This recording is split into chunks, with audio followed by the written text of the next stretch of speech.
Live. All right. Welcome to Two Gents, where two seasoned gents take on the hard truths of life, success, and responsibility.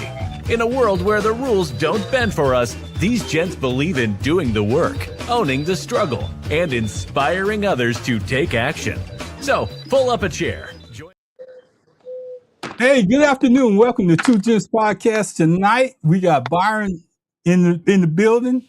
Look like I got AF Riggins. I got so many windows up because Pastor Riggins trying to turn us into a movie theater. Because he want to have stuff posted and put on the air and stuff like that. So Pastor Riggins, how you doing? Byron Glass and the rest of us, we changing our format a little bit. It's gonna work in our favor because each one of us have stuff that we share during the week with each other. And it gives us a chance to bring it up with you guys when we get on the air at like we are right now. So Byron, how was your day, man, other than being tired? Mr. Spikes, is always good to wake up in the morning and see the sun shining, the birds Good. chirping, and the wind blowing against the skin. So I am A-OK. Yeah. I was telling Pastor Riggins that light was good when he had it there. It went out. But Pastor Riggins, how was your day? Oh man, I'm traveling, man. I'm traveling. I have a family member in the hospital here in Arkansas. Oh man. Yeah, so I stopped on the way back in, got on the show. Sorry to hear that. How are they doing? And some improvement. Yeah, okay, well, when we get ready to do prayer, don't forget we gotta pray for them too. Yes, sir. So this afternoon, this afternoon, Your audience know that I'm gonna be eating while we're talking too. I just pulled over and got over to where I'm staying for the night and everything. So yeah. So And I'm gonna let the audience know Byron's gonna be smoking while we're doing this show. And we're real people. We don't come on here trying to be somebody that we're not. So Pastor, you do what you gotta do, Byron, you do what you gotta do. But I just want to tell y'all, as after last week and the stuff that we went through and me and Pastor Riggins going up and down, back and forth, around the corner and getting back at each other.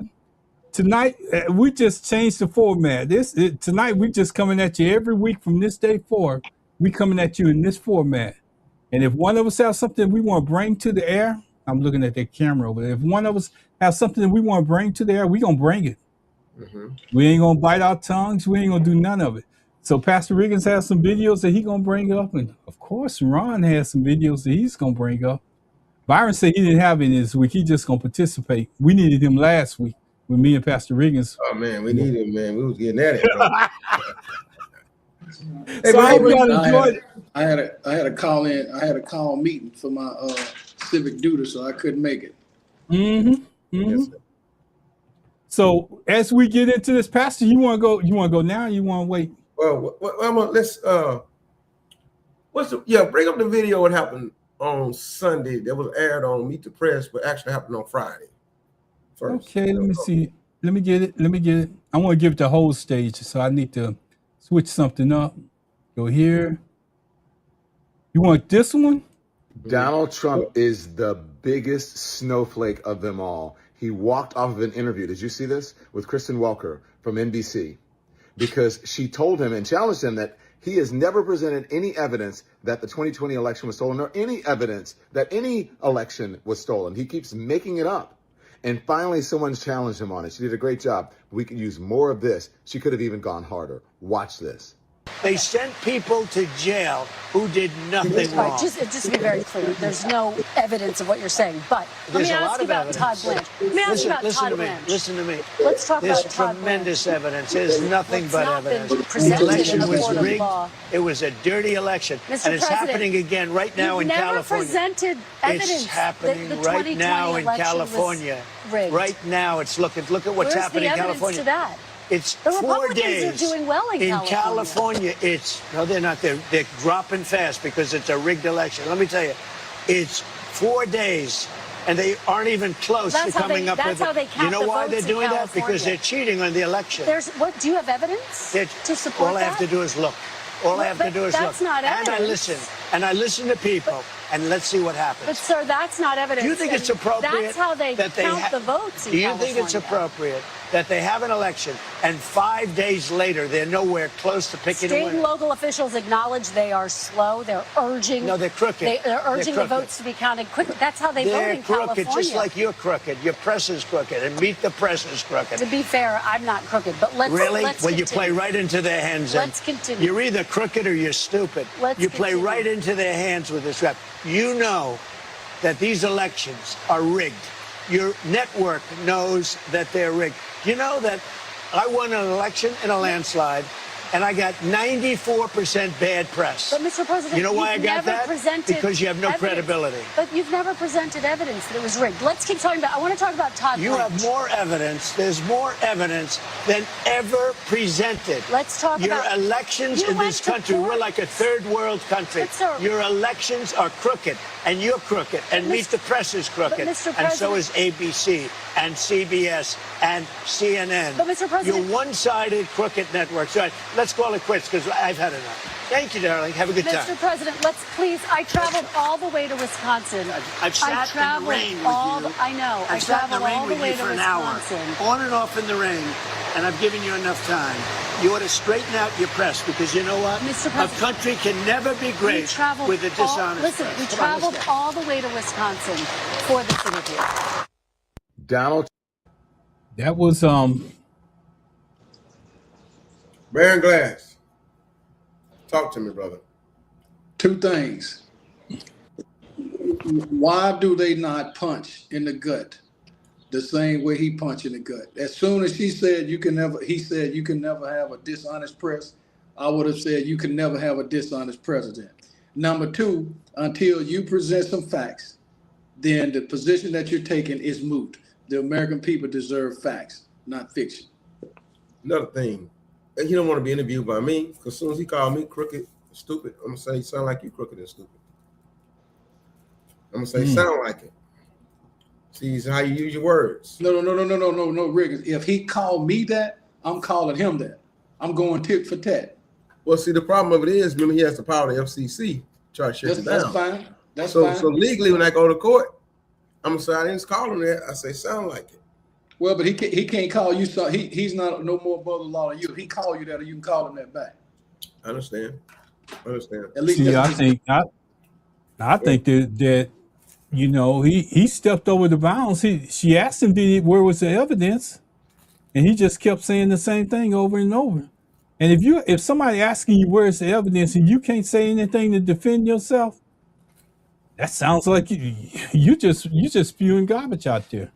And that's what he was doing. I can't dispute that. Can y'all? And here's the deal, Ron. They wanted Barack to provide a birth certificate. They wanted Barack to provide, everything under the sun. So what's good for the goose is good for the gander. And once he provided the birth certificate, he said the birth certificate was fake. Right. Remember that? This guy is burning up his own chances, but I think he's trying to go out like with he's trying. He knows what's coming in November, but he's going out like burning out. He's just burning out, and I believe the Republican Party is going to put J.D. Vance up. They're going to, if he goes up to impeachment this time, they're going to say, you know what? And this I see the narrative. We can have J.D. Vance for 10 years. We can have him for 10 years. That's going to be they're going to sell. We let him go on in these 2 years. He already sitting in place to run against any Democratic challenger, and then he wins that, and then he can win for another, and then we'll have control for 10 years. I guarantee if he goes up for impeachment this time, people are going to cross over the Republican Party, and he turns 80 in a couple of weeks. He can't even stay woke at anything, not even at a basketball game. He's dementia in a lot of things. He's very crazy. He's erratic. His time is up, and they know he stole billions and billions of dollars, and a lot of stuff that the Supreme Court pushed back on now that he's done, and so he's going down in flames. That's my first video for the night. Ron, what you got? I'm gonna hold mine to the end. I want to get yours out. Oh, why you want to get all mine out? Come on, brother. Mix it up. Oh, you want to mix it up a little bit? Mix it up a little bit. Okay. Let me get mine up, and as soon as I get it up. But here's the thing. I think that we expecting too much of Donald Trump. I really do. I think that we expecting too much of Donald Trump, and that's the reason why we're in the predicament that we're at. We allow him to put us in this predicament, and you know, Pastor, I like going here. As soon as it comes up, their name is James Tallarico, the man who bragged, our office is the first in the history of Texas to add pronouns to our official business cards. I am running around like a crazy person today, spreading his white skin wherever he goes. I am not a perfect Christian. Prophetic voices like Jesus have helped me reckon with my own whiteness, my own masculinity, and it's a painful process. Bearing the cross of white skin and unambiguous masculinity. I was a big nerd in high school, never played sports. I probably shouldn't out myself like this. Sex is a spectrum, and oftentimes it can be very ambiguous. God is both masculine and feminine and everything in between. God is non-binary. Straight from Revelations in the woke James Bible. I want us all to be aware of that. There are many more than two biological sexes. In fact, there are 6. And on the 7th day, they rested. But not James Tallarico. He built an ark big enough for all creatures. To be able to write legislation that benefits not just the people, but also our animal friends. Just like the Supreme Court said, 1 cow, 1 vote. Now, existential, that we try to reduce our meat consumption. That's the right thing to do and the moral thing to do. The 11th commandment, thou shalt not smoke brisket. I am proud to say that our campaign has officially become a non-meat campaign. So step aside, Sam Houston. Tallarico's bravery towers over Texas. He's fighting for all 6 genders and tens of thousands of species. You can't hear you. I guess we just have a different... Did you hear it, Pastor? I can hear it. Did you see it? Yeah, I hear it. I heard it. And see it? You saw it? Yeah, I saw it and heard it. Okay. I just want to say, you know, we seen pastors, and we're going to go back to pastors first. I'm going to say good afternoon, Big T. Good evening. Glad to have you part of the show. We're glad that you're here. But here's the thing. Wait. Let's read what he said. Go ahead. Gentlemen, Donald Trump is ignorant. He's nothing more than a puppet. Someone else is pulling the strings. You know who that someone else is? The Heritage Foundation. Project 2025. Go ahead, Ron. Yeah, I'm just going to say, you know, James Tallarico is running for office. We seen Pastor Riggins' thing. But I'm still stuck on this James Tallarico because I think he's playing the American public.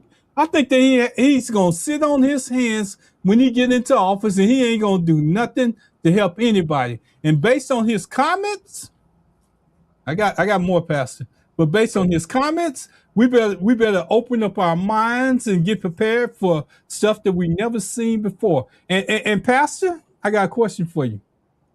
How is he going to be a vegan in a state where beef and oil is at the top of the agenda? Ron, let me tell you what's going on. All this culture wars, they don't have a leg to stand on against the corruption of Paxson. So none of that stuff is going to be about governing. They're pulling out culture wars. Is he binary? What do you believe about Jesus? What about vegan versus beef? All that stuff has nothing to do with can a senator go down there, get on legislation, and vote for the right thing. So, Pastor, let me ask you a question. Hey, what did I send you today? I heard you. Today about Ken Paxton's lawyer. Mm-hmm. I saw his lawyer voted, but let me ask you a question. What if he called God binary? There's nothing to do with politics, Ron. I'm just asking you. Is God binary? No, God is not binary. But it's nothing to do with God. No, sir. God is not binary. So when he says it, is he called? That's what he's saying. I get the words out of his own mouth. I can show you. Let me ask you a question. Did Bill Clinton have Monica Lewinsky to do oral sex on him in the Oval Office? Yes or no? I don't know. I wasn't there. Well, did he finally admit to it? I don't know. I don't remember. I don't recall. Did he admit to improper relationships with her? Yes, he did. He did. He did. Yes, right? Yes or no? You did, right? Fifth, but here's what I'm saying, Pastor. Wait. You're walking away from me. You're walking away. No, I'm telling you, the cultural stuff, all that stuff has nothing to do with governing. So if he doesn't believe in the same God that you believe in, the God that you preach on Sunday mornings in the pulpit and everything else, he's calling your God, his God, not your God, his God, binary. Byron, I want you to jump in somewhere. And nothing to do with me voting for him to be a senator. He just can't come preach in my church. He can't come speak in my church. He can't come and talk about no religion in my church. But if we're going to be a senator, I want him over Paxton, because Paxton is racist. Paxton is stealing from people. Paxton has done all kind of crazy stuff. And this man is talking about his beliefs that have nothing to do with him being a senator. This is the okie doke that the Republicans use. They use this kind of stuff and say, look, don't worry about all the corruption Paxton did. Look how this man sounds silly and weird. Do you want him for the senator? Riggins, I'm playing devil's advocate because I ain't got no dog in this fight. I'm going to stay out of it. But if Tallarico has the beliefs that he believes in, and he's preaching to the masses like Trump is, that God is binary, that has no credibility in the person's character, which is part of governing. What I'm saying is, remember I always say it's a lesser of two evils, right? But you should choose none if it's evil involved, huh? Every time we vote for somebody, lesser of two evils. I'm just playing devil's advocate. I know you are. Can you answer the question? I'm going to choose Tallarico. He's a lesser evil than Paxton. Wait, I don't agree with nothing Tallarico is saying about his religion. I don't agree with nothing about no binary. So Rick, I don't agree with nothing about. I'm eating meat right now. I'm eating a hamburger right now. I don't believe in all that stuff. If you have a choice to choose evil or not choose evil, you should choose evil. No, it's two evils up there. Right. So, but you can choose not to choose either one of them, right? I mean, don't go vote. I'm playing devil's advocate. Well, I know. I mean, right. Yeah. So, I just throwing it out there. So, I guess what I'm saying is if you have a choice not to do evil, and you have a choice to do evil, and you choose evil, I mean, I don't look at the variables as evil. I look at the variables as one has credibility to my concerns and the other one don't. Right. Okay. Because there's not one candidate that you're going to choose that's going to equal to what we call perfection or perfect. So me personally, and that's y'all fight. I'm not going to get in, but I see what Ron is saying, and I see what you're saying. The question is, what needs to be said to convince or enlighten and inform a voter that's out there? I guess is what I'm getting at. In other words, you saying to use the word evil is the wrong word to use anyway. Well, no, I'm not saying that. I'm saying that I wouldn't characterize that, because if I'm faced with two evils, then I'm choosing neither. Okay, what I'm saying is I'm looking at the credibility and the character of the person, but who am I to judge a person's character when we all have character flaws? What he believe in, that's on him, because what I believe is on me, and he's not going to change me. Relative to the candidates, if I had to choose Paxton and Tallarico, I know who I would choose. Who would you choose? Well, I mean, I ain't got a vote in that, so I'm gonna leave that to you and Ron. Well, no, hey, Rick, hey, Rick, hold on. I hear you, Glass. I hear you. Hold on. Wait, Go ahead. You can't bag me in a corner. I'll vote for Tallarico. I know. But I can tell you why I would vote for him. Okay, why would you vote for Tallarico? Why would I vote for him? Because I'm against anybody that's pro-racism, pro-racist. That's my line drawn in the sand. If you were that way, I would be against you. I'm against anybody that dislikes somebody based on what God gave them, which is their color. Tallarico would have my vote, and I'll be out there jumping up and down for me personally. So this is what I've been trying to tell Ron. Ron, I love you. But I'm not trying to convince Ron. We ain't got to dispute that. Right. We ain't talking about that. I ain't going to try to convince Ron no more. I'm just telling you why I vote. Because every time when Ron try to come, because I'm trying to defend, he's trying to ask me as a pastor, why would I vote for Tallarico? And I'm trying to let you know, as a pastor, what Tallarico believes has nothing to do with my political, what he's believing for his conscience, for his religion, for what he want to eat. Has nothing to do with whether we can get economy right, whether somebody's going to be racist, whether someone's going to be fair to other human beings. Paxton has none of that type of in him. Paxton is dirty. You connected to Trump, you're dirty from the top to the bottom. I don't care. That's why I would vote for Tallarico. You know, Pastor, I can't sit the vote out. Pastor, as I listened to you talk, and I heard the words that was coming out of this man's mouth. Nobody put him in his mouth. Nobody told him what to say. He was being interviewed, and the words came out of his mouth. It didn't come from nobody else. It wasn't AI. It wasn't none of that. He said that his God is binary. Let me ask you something else. Have you voted for Anise Parker? Would you vote for Anise Parker? I ain't never voted for her, and I won't vote for her. Why? Because what? Because she's gay? No, they ain't got nothing to do with it. I don't care about a person being gay. I really don't. That doesn't bother me. You know what bothers me? That's in that same. That's in that same. Are you gonna let me finish? Go ahead. Are you gonna let me finish? Go ahead. A person being gay doesn't bother me. You know why? If that person gay and he has my best interests at heart, he has my grandkids at heart, I don't have to accept him because I don't have to reject him because I'm not going into his bedroom or her bedroom. You're saying what I'm saying right now. His God could be trinary, quadriplenary. As long as he has my best interest, I'm voting for him. You just said what I'm saying. If a person, come on, devil's advocate. If a person chose not to vote for him because they were, would they be wrong? That's their belief. You have to you have to ground yourself in something that you believe in. I just happen to believe in God, and God has never been binary to me. I never seen him that way, so I can't say without a doubt that I'm gonna vote for a man that calls my God binary. My God ain't binary. My God. Well, let me tell you maybe your God changes and evolves and do all the rest of that. My God don't do that. My God is Elohim, and the word Elohim means my God is one. The Lord our God is one, and him only you should serve.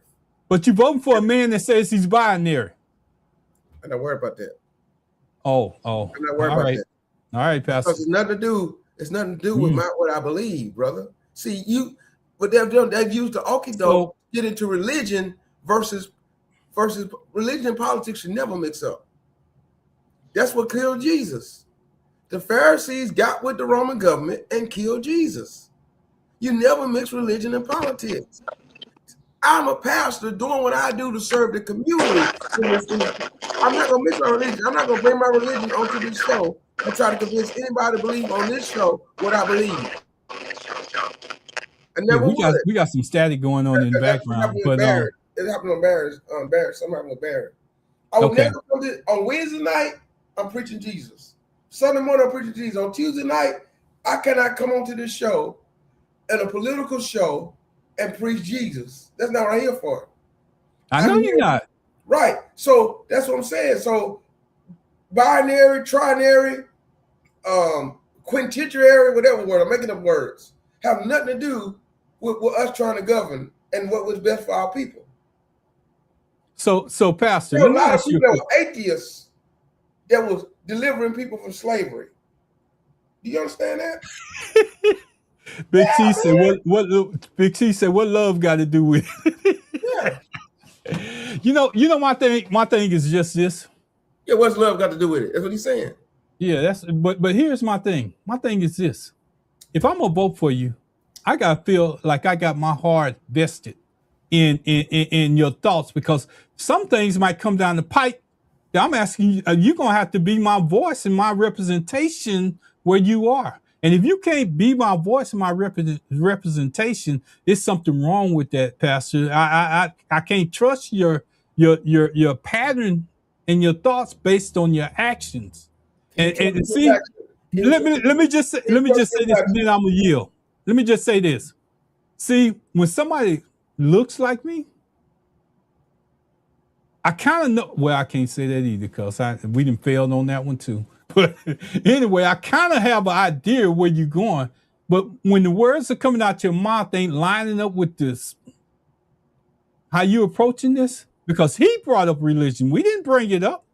No, you know what I'm saying is this, Ron. We don't have them against somebody that looks like us no more. We have them against Ken Paxton. Huh? We don't have them run against somebody that looks like us no more. Hey, I got a text message that said I need to put y'all two in the ring. Oh no. Let me tell you next thing, Doc. That ain't. We just have discussions here. Let me tell you next thing. Barack Obama. I have relatives right now.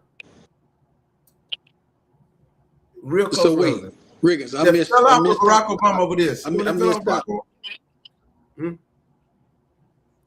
Go ahead. I said I missed out on what you and Ron said because you tonight you're not going to be able to say it without proving. So Ron, what did you counterpunch with?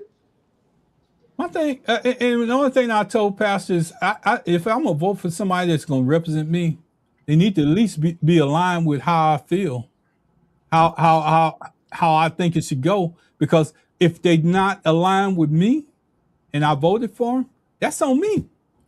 But he also went on to say if they get out of line and they make a vote for something that I don't agree with, that was something that I did. But he said that when somebody looks like him, and then he stopped. I said, well, somebody messed it up too. But I'm trying to tell him, in my mind, he's going back to Jasmine Crockett. We don't have. I'm always go back to Jasmine. I ain't gonna never forget that. The race is not against Jasmine Crockett anymore. That's the point. The race is not Jasmine. Let me tell you something. I got a clip for you, and I'm gonna tell you the reason. I'm gonna share with you the reason why I say Jasmine is still part of this race. Now I'm gonna tell you, because if he don't get an endorsement from Jasmine, he don't win. I understand that part, but I'm saying right now. So you can't say she ain't a part of this race. I'm saying, but he's not running against Jasmine Crockett. I didn't never say he was running against Jasmine Crockett, but I say if he don't get an endorsement from Jasmine, he can't win this race. I said that last week that he need Jasmine Crockett to endorse him, and then you said if she endorse him, then she gonna be. I did, and I still say the same thing. But I don't want to get involved in this as much as we got involved into it, because I feel like this. Jasmine's gonna always be a part of this thing, because he basically told black people that you don't exist when I'm running in the primaries. But when I get to the real race, not primaries, but when you get to the general race, he wants you to run back up there and say, "Yes, sir, master. I'm here. I'm gonna play my role." No, I can't. Let me one more thing about the binary thing. I have close relatives, real close relatives, that do not believe that Barack Obama, African American, my kinfolk, even a sibling, they do not believe Barack Obama did the country any good. Why do you believe that? Because Barack Obama in his last term listened to his children, eased up his beliefs about homosexuality, and lit up the White House in the rainbow colors. And they said, that done it. And matter of fact, it was like, okay, then maybe we need to go for Trump and stuff. That's just like, because why? Because they got upset over religious part of it, of the homosexual. So the same thing about binary. See, you can't mix. And Barack Obama was the first African-American president that did everything he could. He even put out stuff to help young boys and, Big Brother, all kind of stuff like this. But yet somebody got this upset on the fact that he decided that the homosexuals should have their civil rights. Got a comment out there that says, "What's love got to do with it?" But here's the deal, Riggins. I like you and Ron. It's a lot that I disagree with you on, and it's a lot that y'all disagree with me on. Disagreeing with a person shouldn't be a qualifier as to. Well, let me just say that, because those are opinions. I'm looking at the antics and the politics of what an election consists of. If you are looking for a solid candidate that you 100% agree with, their lifestyle or whatever, then that ain't gonna happen. But Ron is entitled to arrive at the position that he is. I'm not trying to convince him one way or the other. I'm playing devil's advocate here, because I told you the other night I didn't really have a topic, but I mean, we all can chime in.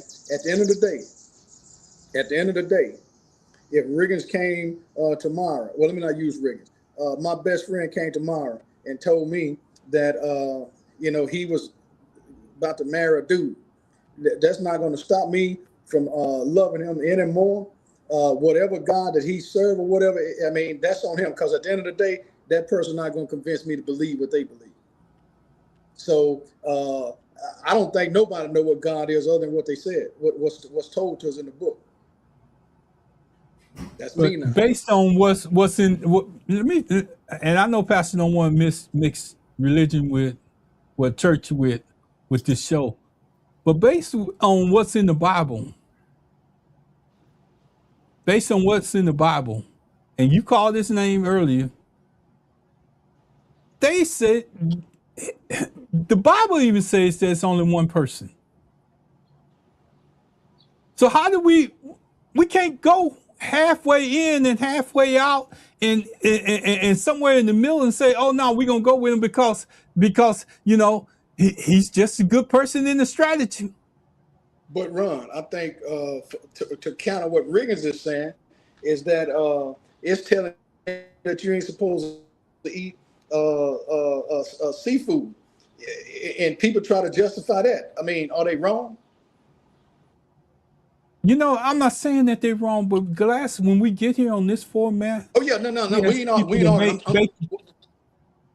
Yeah. Go ahead. Yeah, but the only thing I'm doing, like I said, is just adding to the conversation, because I'm not trying to convince you. I value where you're at. I value what Riggins said, but for the purposes of the conversation, because you can elaborate, and you've already, convicted why you're not voting, for this person. I think at this point, it's moot to continue to try to talk about it. I think, hey, we respect that. I still love you the same way, and that ain't gonna change my mind one way or the other. Yeah, I'm not gonna try to make you vote for him. I just want us to take down the masses down that road. But then you say that you need Jasmine Crockett to endorse him to win. So if Jasmine Crockett endorses him to win, African Americans should follow Jasmine Crockett. I don't think it's that easy, Pastor. And here's the reason why I don't. And I don't want to beat this horse no more longer than what we have right now, because there's too many other issues out there to cover. But here's what I've got to say, and I need to put this out, because when you go in that booth and you stand, we got computers up there, and they tell us yes or no, who you voting for, and all the rest of that. That's a decision that you're gonna have to make. I'm just asking you to at least weigh your decision on voting based on the reality that it's no way in the world that I can't see or hear what I've heard about what's going on. I can't do it. And if you can, I'm questioning you.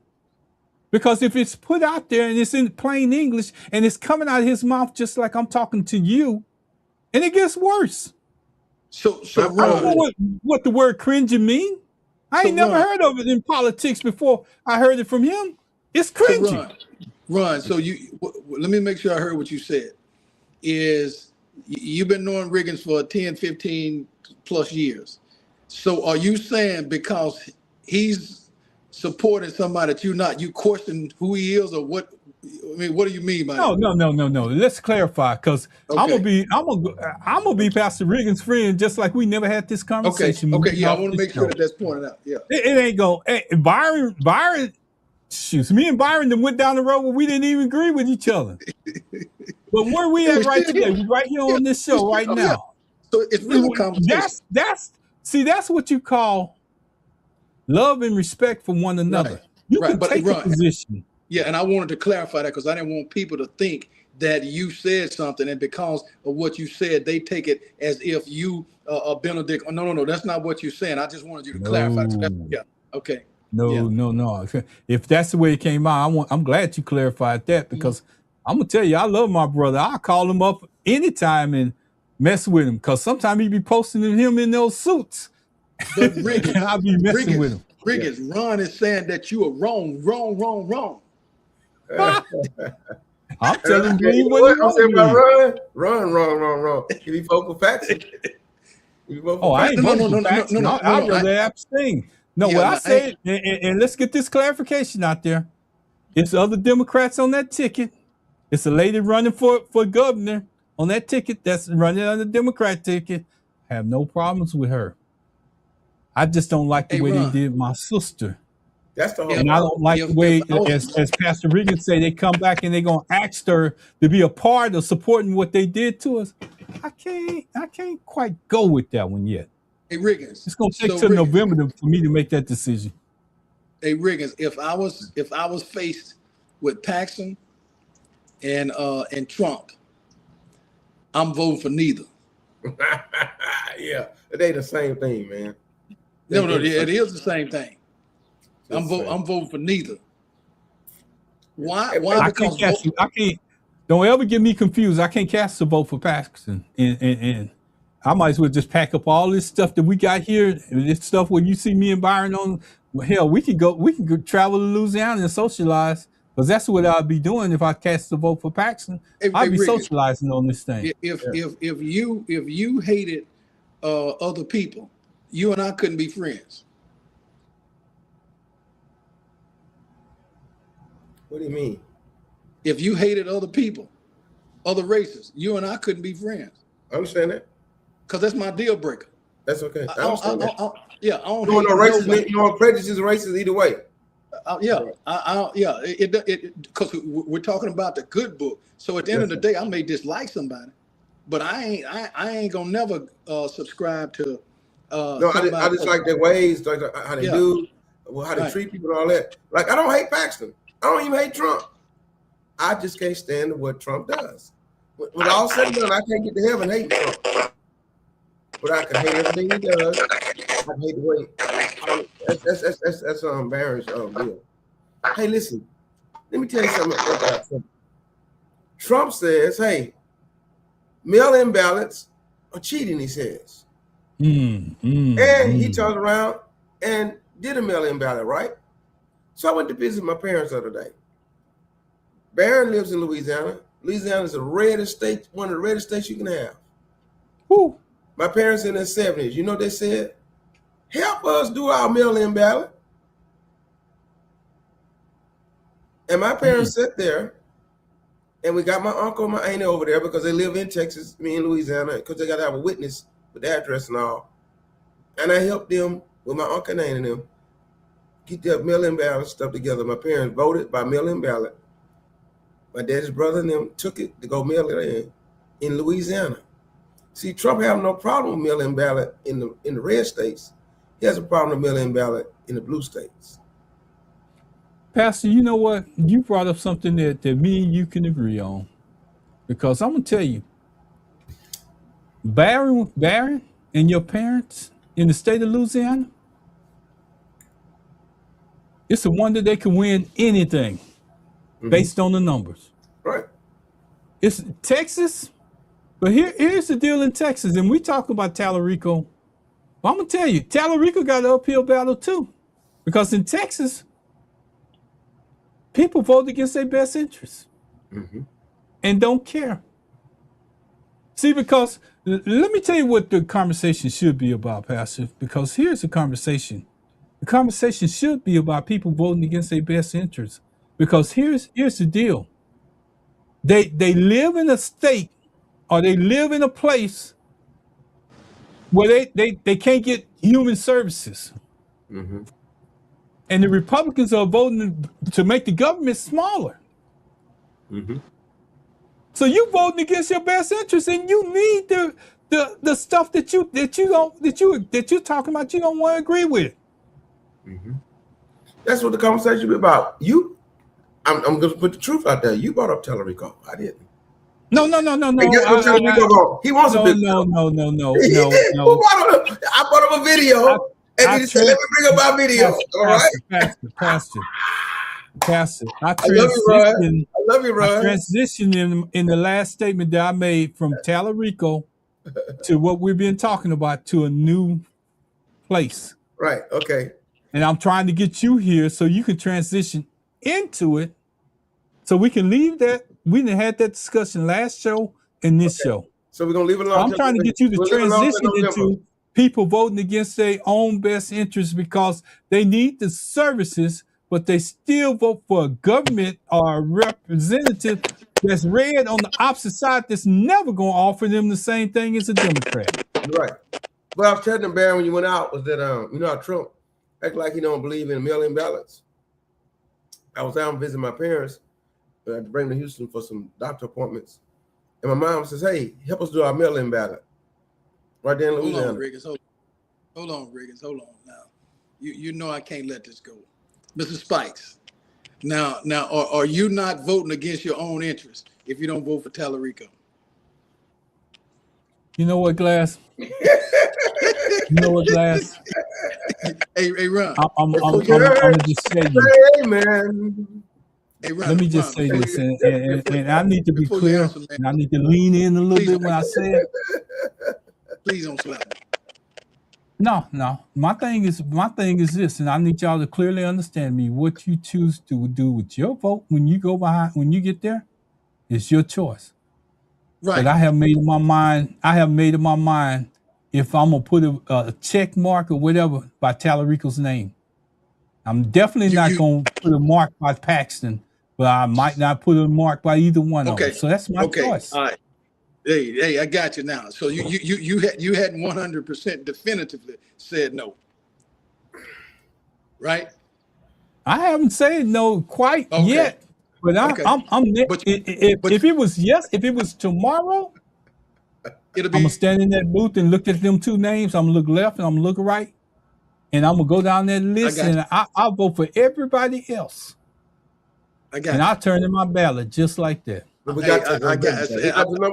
but Rick, the reason why I asked that again, Ron, playing devil's, because I want people to understand that Ron has a conviction, okay, and he's trying to balance his conviction with a candidate that goes against something that he's got a core belief in. We have to respect that. He haven't said no yet, and I want people to understand that you don't have to say no right now, because you still got time. Maybe something is there. But at the end of the day, if Ron ended up saying no, that's his position. And only he'll know that.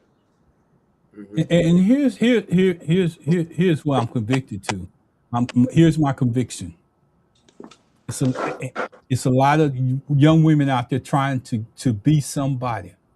It's a lot of young women that's paid the price.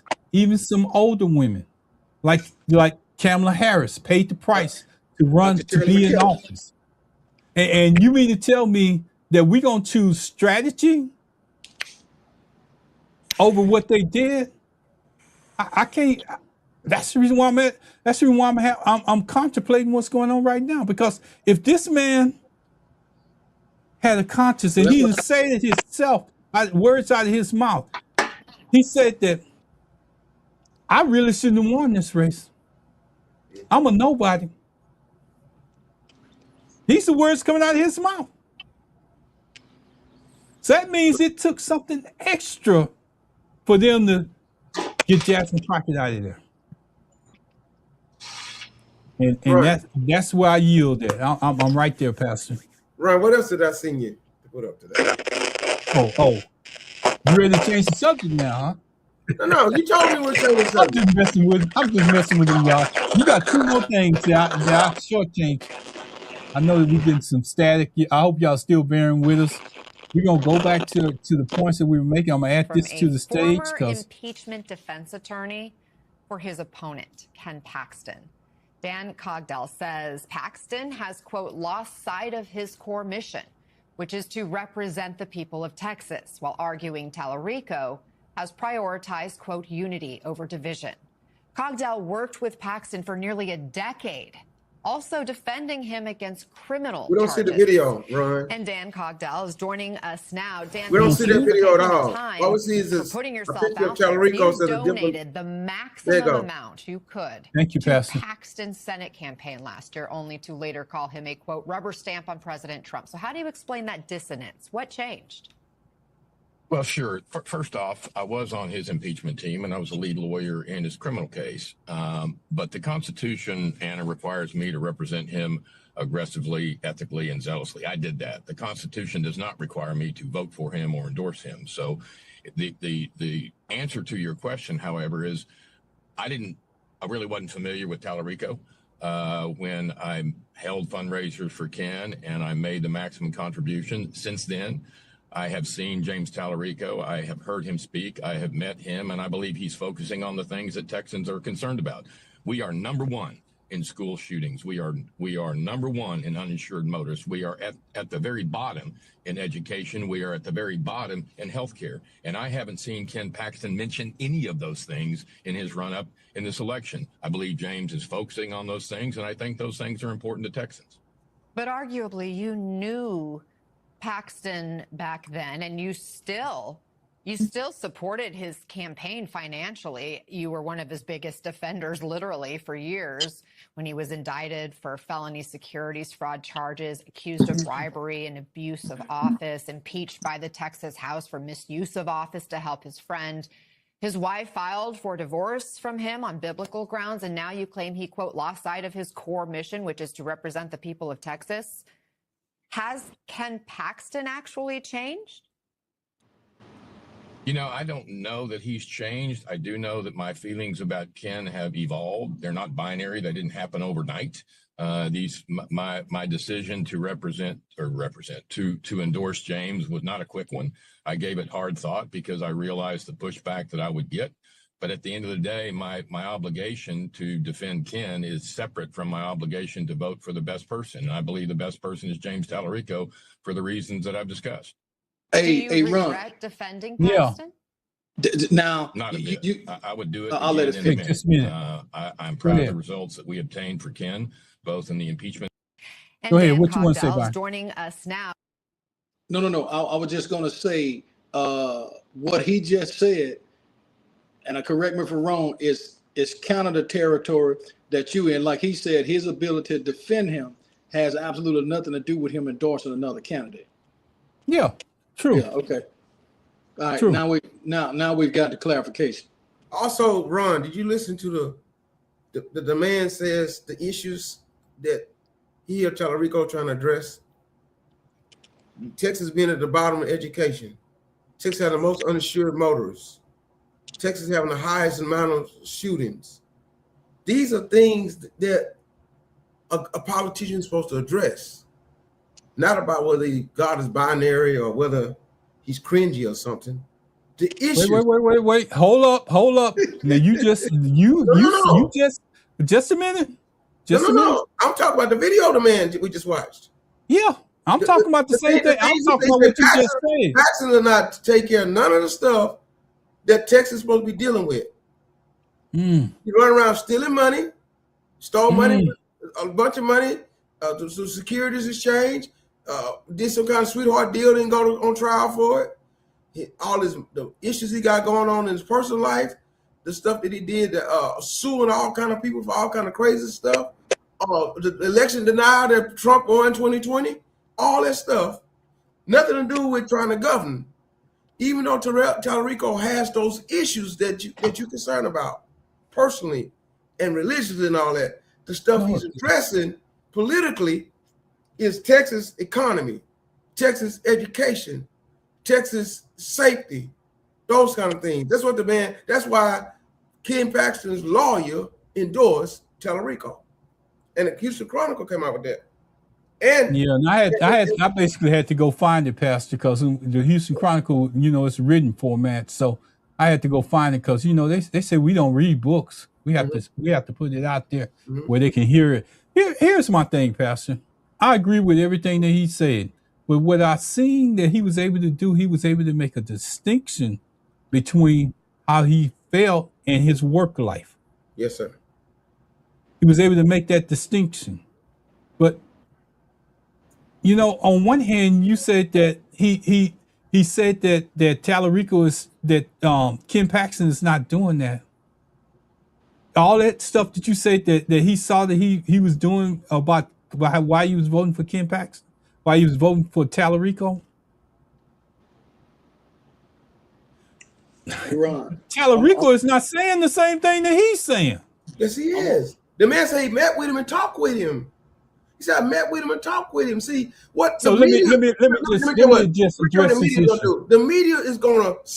It doesn't sell. That stuff doesn't sell in the media. Cringy sells in the media. Binary sells in the media. All the other stuff that's kind of like controversial and culture stuff sells. So, Pastor, if he said it, are you saying that if he now this is a direct question. If he said it and the words came across his lips, it shouldn't make the media? No, I'm saying that you're gonna get more publicity on that than what he's doing for what's right. Hey, the man, that lawyer said he met with him, and these are the stuff that he's doing. He knows he's doing. The media not gonna talk too much about that because that's not a headline. And what I'm saying, so we can move on. This is personal to Ron. It would be just like if a pit bull bit me. It would be personal to me against pit bulls. I accept that. We can move on. Let me ask y'all this, if it's okay. This is two gents in the mic. Yeah, Ron. I saw the day where after the conviction of the young gentleman, I saw people going on talking about the justice system is this, that, and other, but they never addressed the fact. And I know this person because I've worked in this scenario, and I have had defense attorneys and DA's officers ask me, why is it that black folk don't want to be on the jury? Okay, because you have a jury pool. And if that jury pool, Riggins, is 150 people and you only got 4 that's in there. Because remember, number one, you got to be registered to vote. So like we have always talked on this program, they playing chess and we playing checkers. So shut this shit up about the system is unfair and this, that, and other. If you got your laser ass out and wanted to be on the pool and stop calling me trying to get off.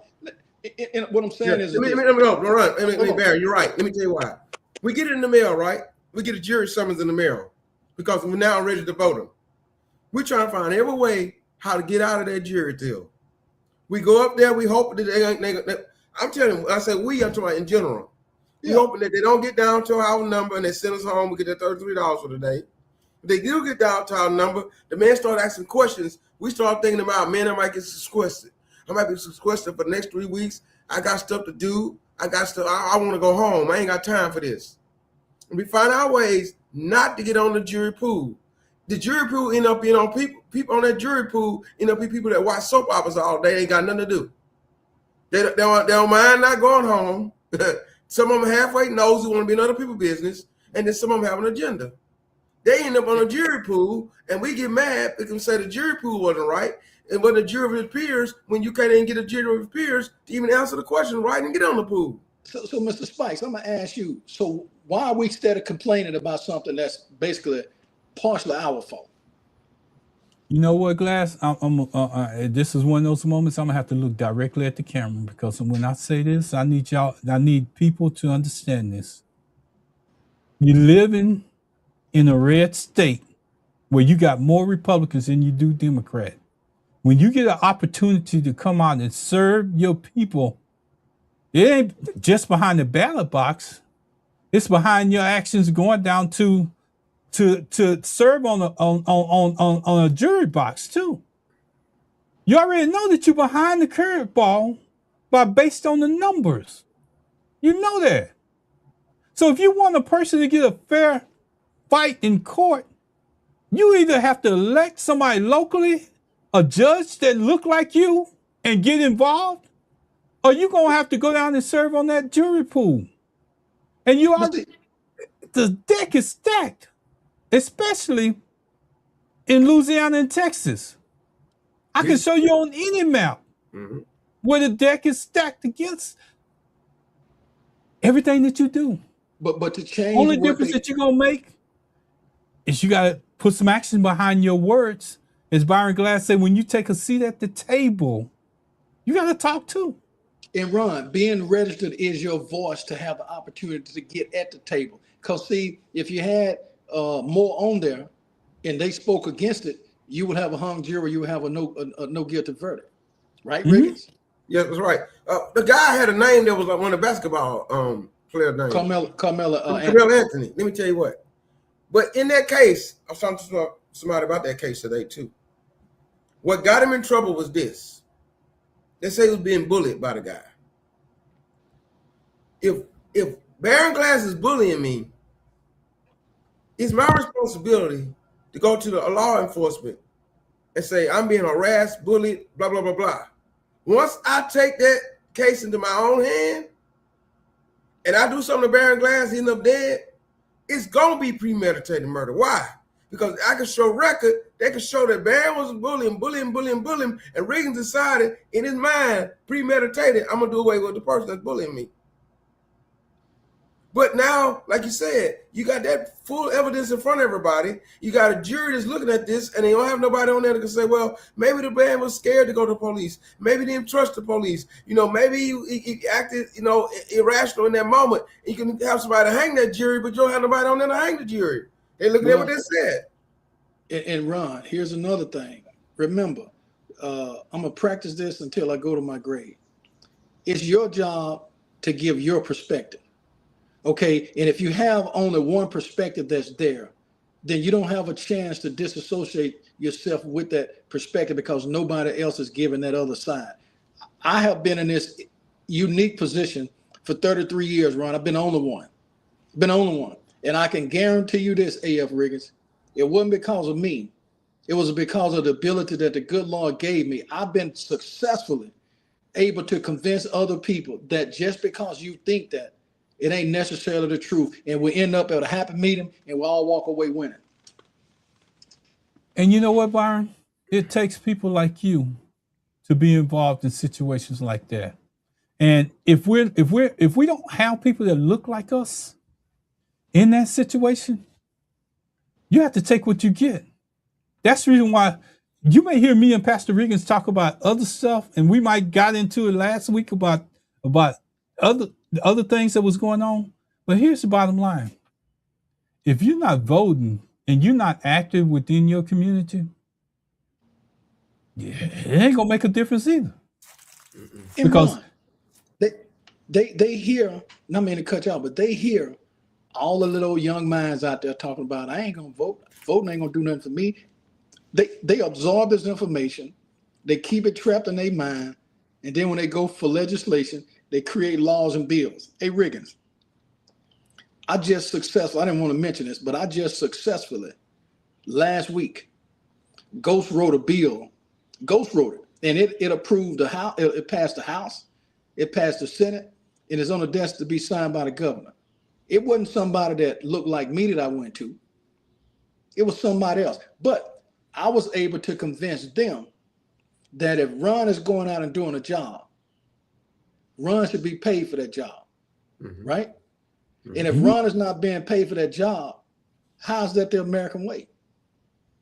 And my point is this, in bringing it up.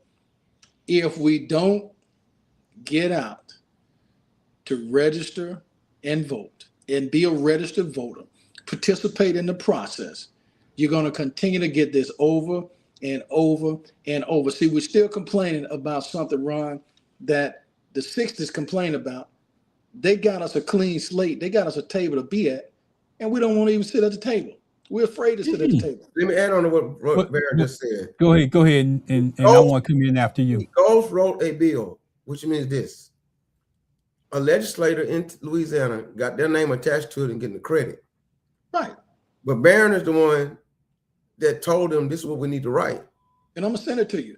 He go to sleep at night satisfied, feeling accomplished, and know God knows that he did his work behind the scenes to make something happen.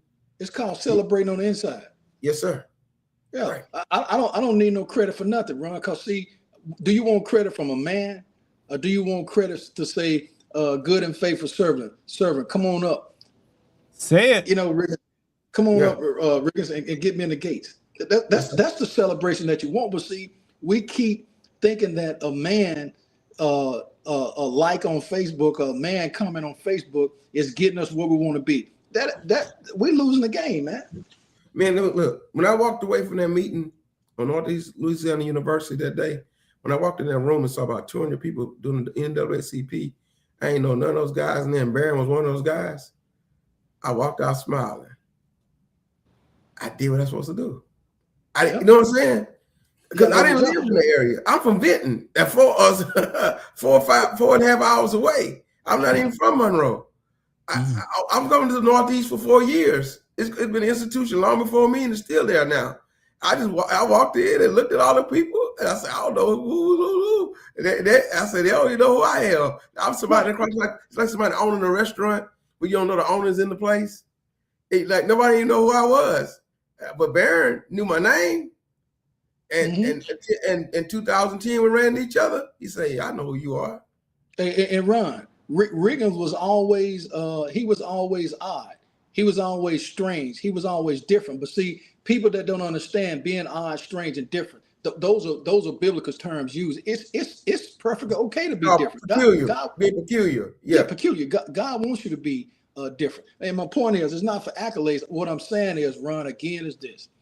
We're complaining about something that we have control over.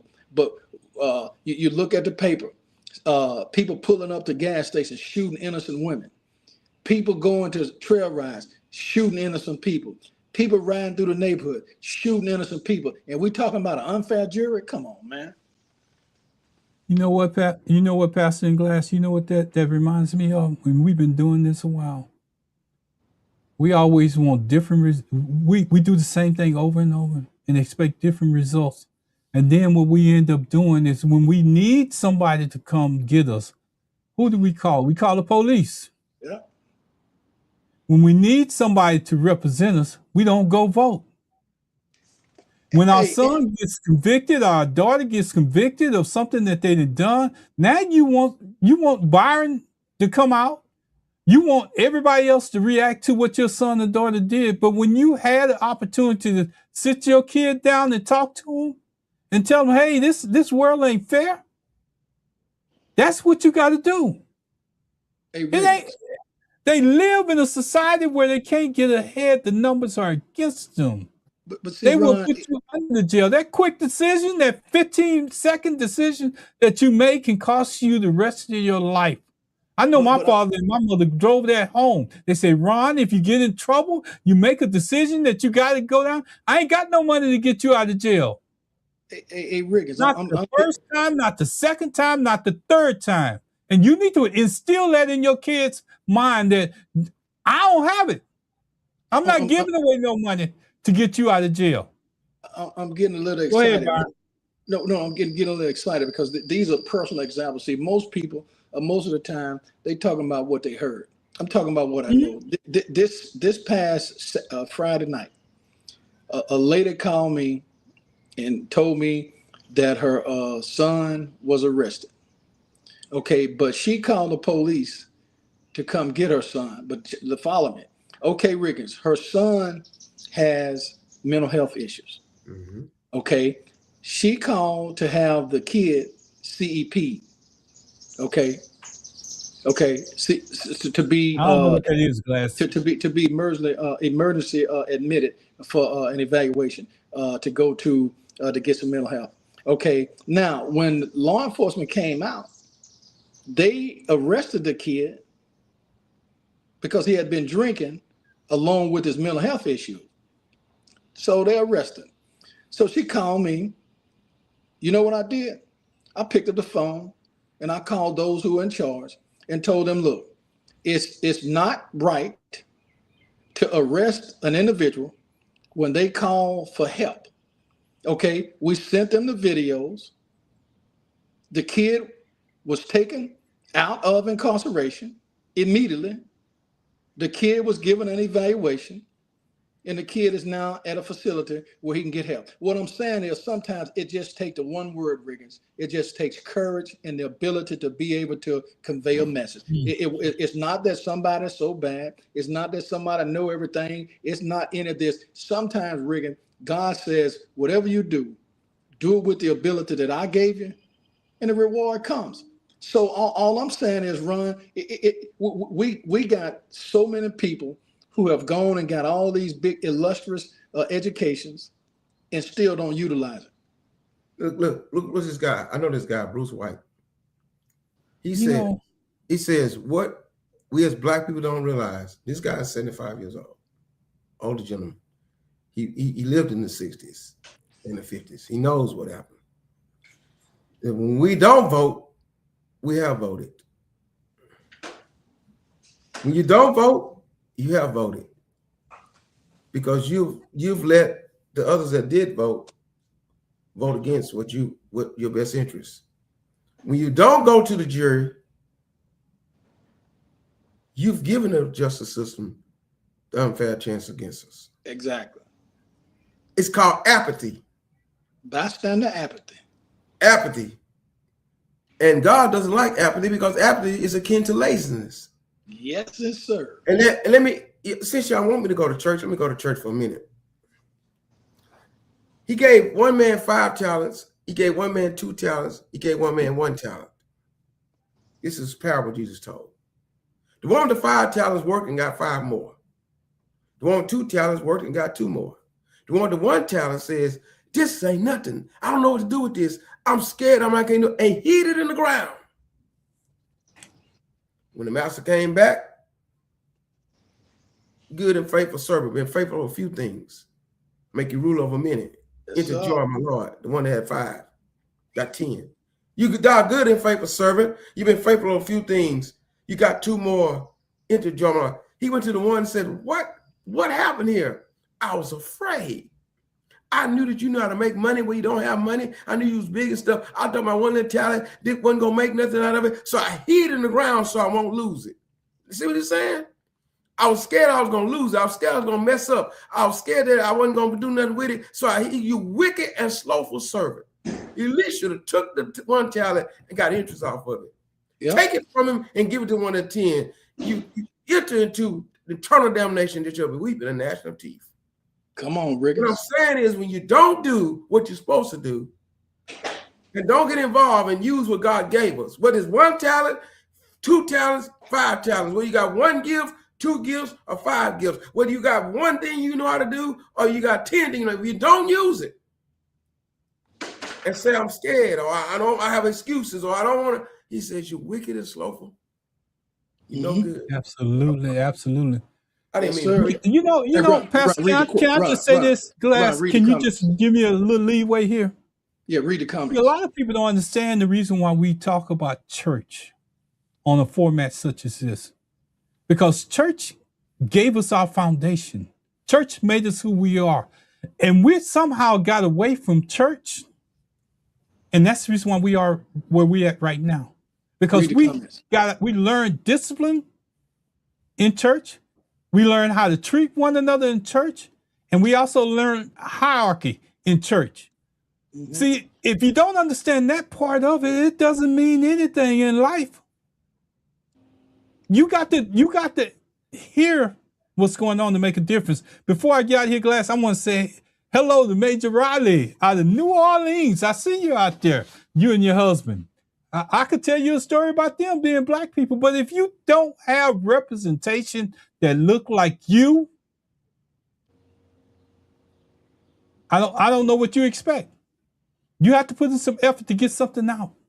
Byron, I know you're in Louisiana up there, but they used to have I'll never forget, my grandfather had one of those faucets where you had to put water in and you crank it.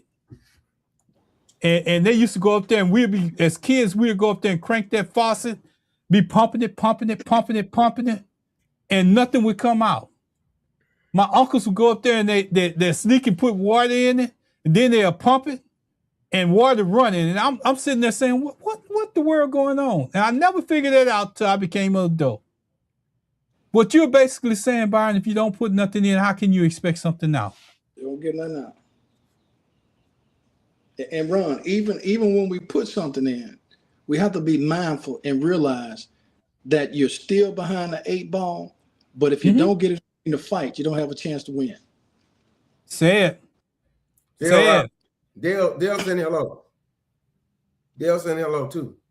Okay. Yeah, good. Hey, Dale, how are you doing? Let me tell you all about people that's listening to this show. Jeremy Jason say hello. Jason. Major Tracy Riley and her husband are doing the VFW around New Orleans, if I'm right. I don't want to get it wrong because. And Ron, you remember Tracy has been fighting down in New Orleans. Thank you. Since Hurricane Katrina. Now, this is a female veteran. And I watch her page, follow it, look at it, and she's still fighting. New Orleans has suffered damn near as much as the whole country in the last 2 weeks of the last month with a man that has been duly elected. The legislature changed the law. He lost his job. They outsourced 2 or 3 judges, took the seats away from him. So no, you got to realize that as long as you living, you fight till the day you die. And the very moment you realize that you stop fighting is when you lose. And you know, they got a crowd of people out there listening. She just naming the people that's listening.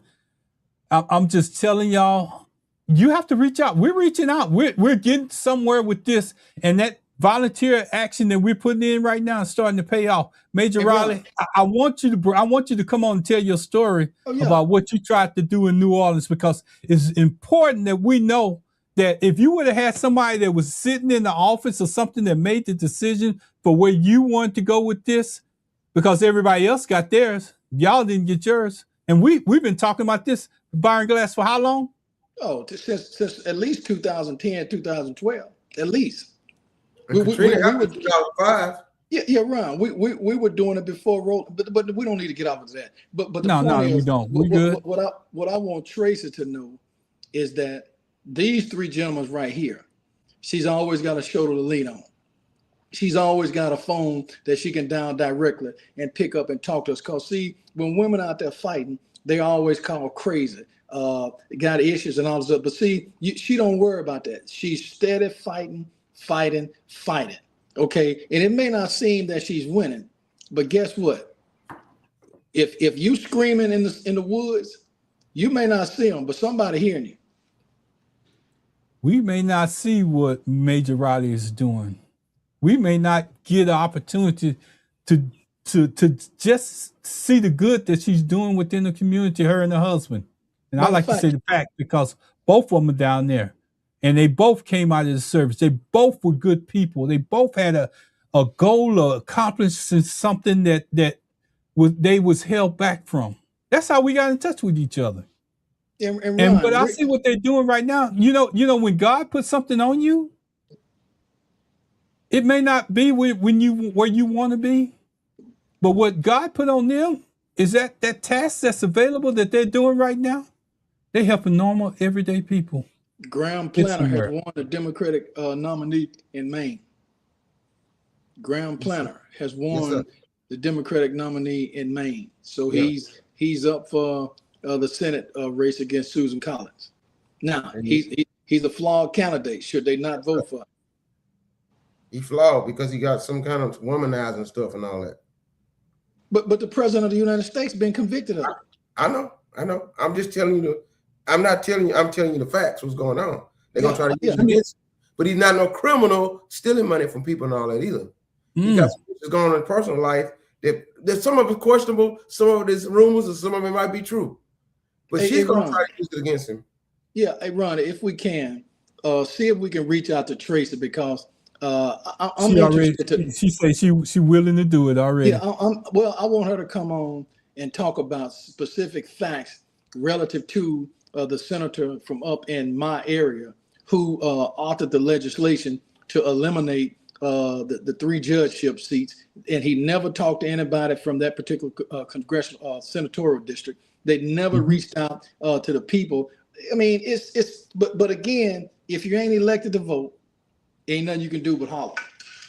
And here's the thing that I'm gonna keep on doing, and I'm gonna keep encouraging. Tracy Riley put this up, Glass. I need us to kind of concentrate on this, because she's basically saying the same thing that you're saying. I remain available. I will be honored to speak. A soldier never quits.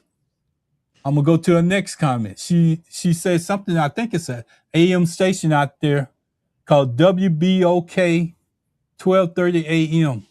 She wants to put that out. We need to have her come on and discuss what that's about.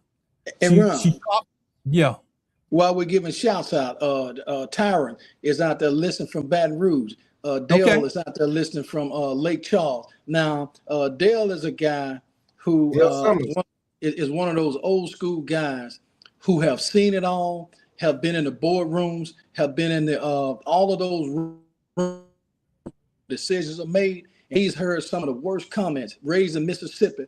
And I mean, the guy is, he's one of the 3 guys that I call a genius. Him, Dr. Riley Bratton, and Wilbur Jenkins, and both of those two are dead and gone. And I know if there's any time I need to reach out to those guys. When I went to Lake Charles, he introduced me to one of the most prolific federal judges down in Lake Charles that had gone through some things. They tried to set him up. And I mean, we got people out there to tell stories. And remember, Ron, if people don't realize one thing, nothing else, our number one goal is this. We just try to enlighten and inform, and you make your own decision. Absolutely. And Tracy's out there making some decisions for us because she putting out some people's names. Gerard, I got to pull off there. Gerard G-Man Stevens. Michael McClad. Come on, Pastor. Look at the screen to help me say that name. Michael McClanahan. You know, Tracy adds this. It's time to recall them. Join the effort to hold them accountable. That's to you, Byron. Louisiana, and she puts hashtag Louisiana deserves better.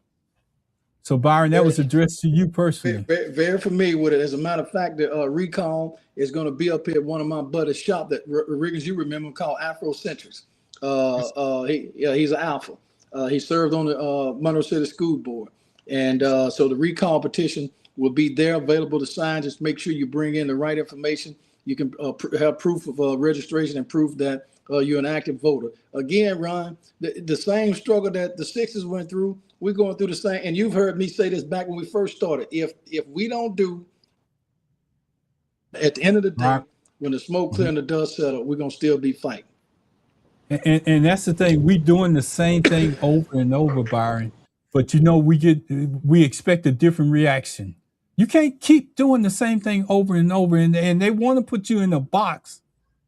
They want to put you in a box so you can keep doing that same thing over and over. And when you do it, you expect different results. It's not going to happen. Yes, sir.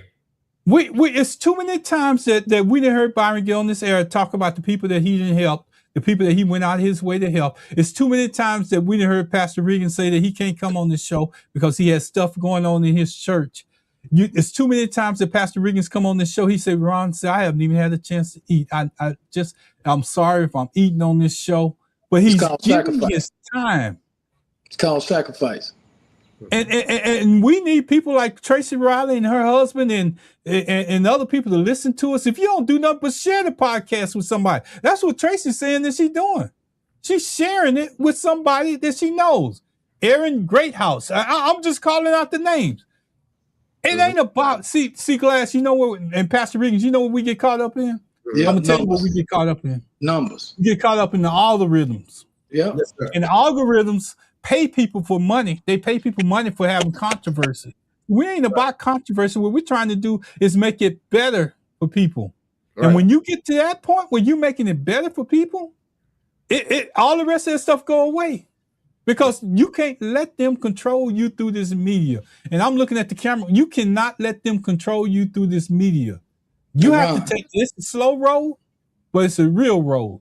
Byron, you remember my mama always said, it may be 12 steps to the ladder to get to the top. Mm-hmm. But if you only get to step number 5, it's still your job to bring somebody else up the steps, even if they supersede the steps you're on. Yes, sir. So let me ask y'all a question.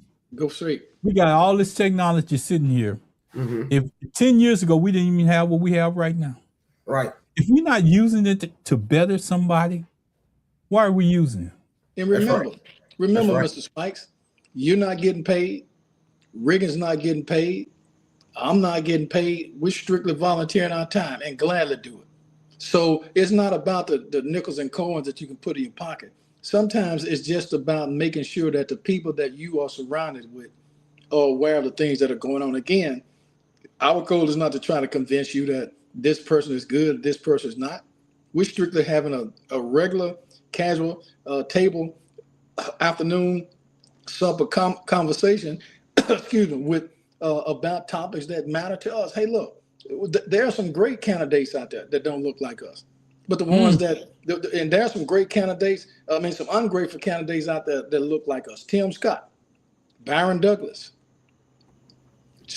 Clarence Thomas, Herschel Walker.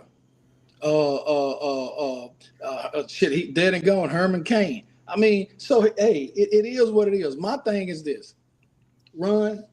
If I became an Elon Musk tomorrow, that will never make me forget about those who come from where I come from and are still there.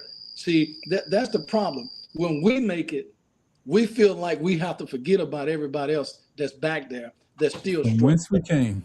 Yeah, everybody's not asking to be on public assistance. Everybody's not asking to be homeless, Riggins. Everybody's not asking for SNAP benefits. Some people got a job and they still can't make it. I bought a box of chicken the other night, $17.52. Riggins, a person that's on minimum wage, there's no way that they can make it. So no matter what wage I'm making, I'm still defending those on minimum wage. Well, why are you worried about it? Well, why should I not worry about it?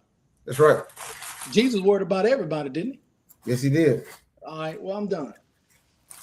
You know, I just want to say this because Major Riley keep putting people's names up, and yes, I know it's important to her. I know it's important to her. Pastor, can you just kind of read those names? I'm gonna bring them up. Narissa Antoine, Carl Galman, Deidre Lewis, Robert Rumley, Camilla Rumley, George Monette. The reason why we got one more. We got one more. Milton. See, because I did a series on the house is on fire. But you know, we can bring our own water. We need to stop chopping people up and down and left and right, and we can bring our own water. What Tracy Riley is fighting in New Orleans right now, we can bring water to that.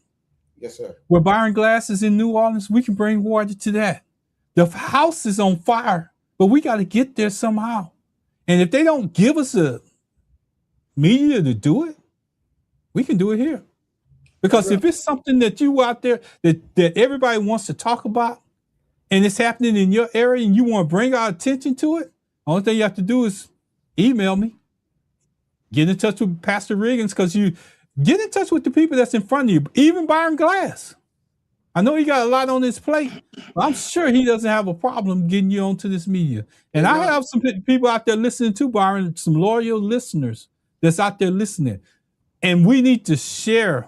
I'm not asking you to subscribe or none of that. That's what I should be if I want the algorithm. But I'm asking you just to share the podcast with people that need it. Here's the deal, though, Ron. You don't have to ask. If it's important and relevant, what is it, Riggins? I planted a polished water. God give the increase. The increase is going to come. If the message is there, it's going to come. And again, the only message that we're talking about is, remember, mainstream media's goal is two things: distort the message and divide the people. Our message is simply clear and convincing. Hey, enlightening people, enlighten and inform. And unite the people. Unite. Not divide. Come on, Pastor. Stand, divided we fall. So, Pastor, when you stand up on that pulpit on Sundays, and I'm mixing the two together, and it's just one out there, what do you do? Preach like it's 1,000. Preach like it's a full house, right? That's all we're doing here. And Ron, if it's 10 people at the table and you just one of the 10, you should scream and holler louder than the other 9 put together. Make your message known. Don't, Byron Glass, I think that we got caught up. We're getting caught up in numbers. We're getting caught up in money. We're getting caught up in so much stuff that's not changing us as a whole. We're running around here. We doing things that we shouldn't be doing. And Byron called out a couple of them. When your kid gets in trouble, you want everybody to help him get out.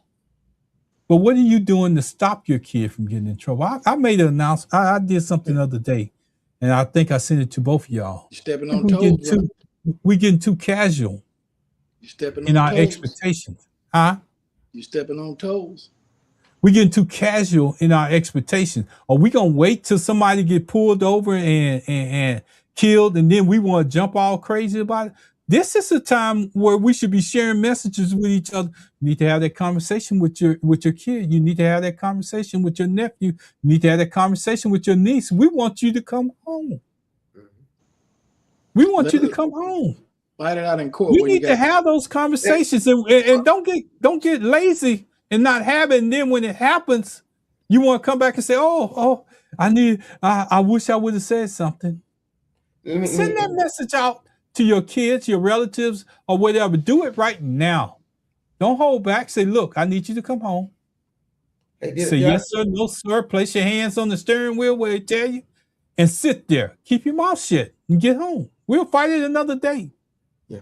Anyway, I got carried away. Come on, Pastor. Did I send you anything else, Ryan? No, that was it. And I'm not coming back. Let me address what you just said, because I was going to bring it up earlier. People of color, whether Hispanic or African American, are facing the same stuff. A guy was home from college in the South Houston area. You know what I'm talking about? Mm-hmm. 19 years old. Mm-hmm. Went out to the park, play with his friends. They have a Dodge Charger, something like that, a Challenger. They could speed down the road. Police try to pull him over. He should have did what you said. Now, just pull over. But here's what happened. He drives all the way home and drives into the parents' garage. Mm-hmm. The cop approaches him from the back, Baron, shoots him in the shoulder in his car in the garage and kill him. Now, the Hispanic civil rights movements, Cornel X was an African American. All people, I think they're gonna try to get Ben Crump involved. No, Ben Crump lives in Houston. But here's what the cops are saying now. The police accidentally misfired, accidentally discharged. He didn't mean to discharge. Why in the heck did you pull it out your holster? When the man is sitting in his garage with his back to you in the car. But like Bron says, if he'd stopped, we still can't guarantee it, but at least he'd had a better chance. But the sad thing about it, this is what we're facing. He's a good kid, never been in trouble, at home for school, for college. His mom and daddy crying in the streets, everything. You know, let me just address that, because I'm going to address it my way. And it didn't have anything with him pulling over. But I'm going to tell you, this is for police officers out there. If you're afraid, find you another profession. Because if a man's back to you makes you afraid, find you another profession, because you shouldn't be in the one that you're in. Yeah, he ran. He did all the things that he wasn't supposed to do. But if his back is to you sitting in a car and you're afraid to go into that garage, don't pull your weapon out. Just back off. You got him there. You see him? What's wrong with taking the extra step to protect you and him? Just sit in your car. Call more police. Get somebody there. He can't go nowhere. When do we start valuing life?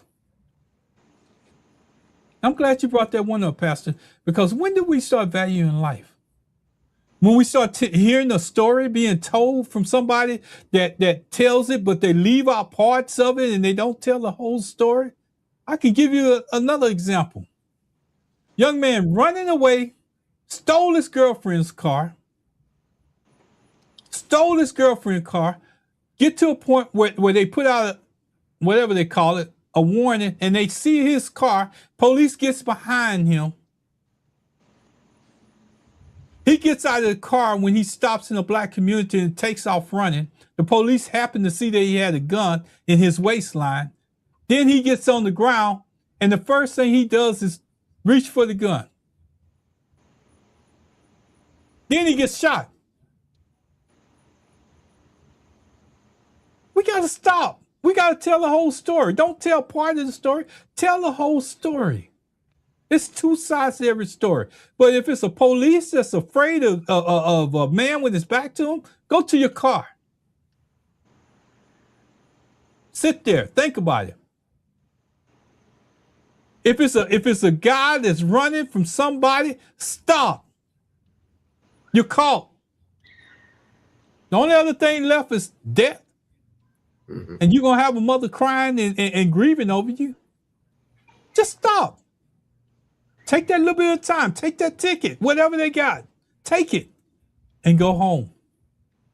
Pastor, I'm gonna give it to you because that's a story for another day. Baron Glass. Yes, sir. Give me some closing remarks, brother. Well, Riggins, as always, the closing remarks is that we have had and we still have the opportunity to make life just a little bit better. And if we don't get out and successfully register to vote and vote in the 2026 November election, then what we now know as democracy, it would no longer exist. And if it does not exist, then what all of our forefathers have fought for prior to this day, we have let them down and we have become useless. Yes, sir, you're right, Baron Glass. And the whole narrative MAGA and Trump and them are trying to say is that the election is rigged. And all the media, the reason why I showed that first video, he's trying like all the main media is crooked and wrong. Because they're going to be squealing and hollering that they didn't lose this election, but they did. Hey man, put one of the other pictures up, man. When I look kind of for the young folk, Ron. One of the other ones you have, man. You know what I'm trying to get there, Pastor. I know you don't like that picture, so I'm gonna do another one. I just grabbed the first thing. Yeah, for church. I'm trying to evangelize. I'm trying to get folk that don't want to go to church to come and check it out. Yes, sir. Okay. What you got there? All right, yeah. See there? Got my J's on, my Jordans, and all that stuff. Wednesday night Bible study tomorrow night.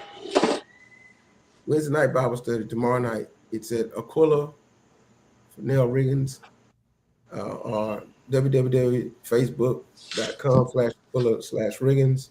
7:00 p.m. Central Standard Time. We're studying the book of Matthew. For some reason, now. I have lost audio. Yeah. Yeah. We hear you. You still good. We hear you. Okay, you just showing the picture then. Is Riggins talking because I can't hear him? Yeah, I'm talking. Yeah, he's talking.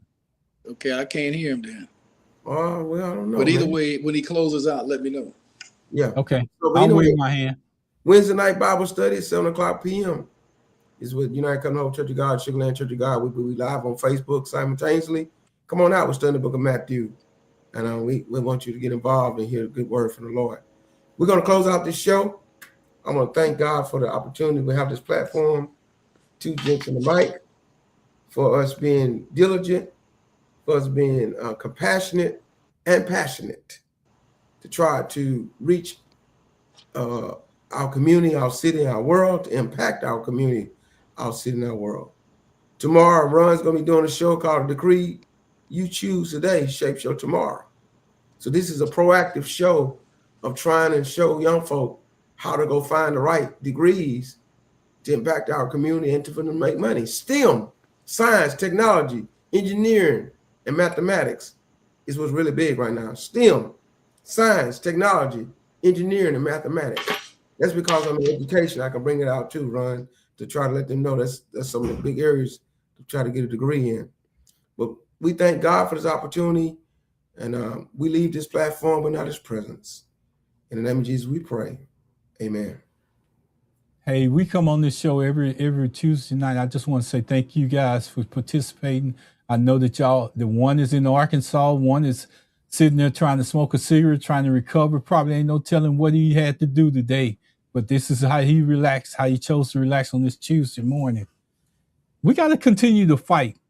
We got to continue to educate our kids. We got to tell them that we can't put them in, and I'm going to say this and I'm going to leave out of here. We can't continue to let our kids get educated in degrees that's not going to serve them. Because if you're going to send them to college and you're going to spend the extra money, make the sacrifice, those degrees, some of those degrees are not going to be there in the end. They're gone. So if you're not going to educate your child in the correct field, you might as well just give it up. I'm going to cover it tomorrow at 1:00. Join us then. Pastor Riggins, it's been great. It's been wonderful, man. And for all you people that's out there listening and understanding, me and Pastor Regan's going to have a conversation even after this. After this.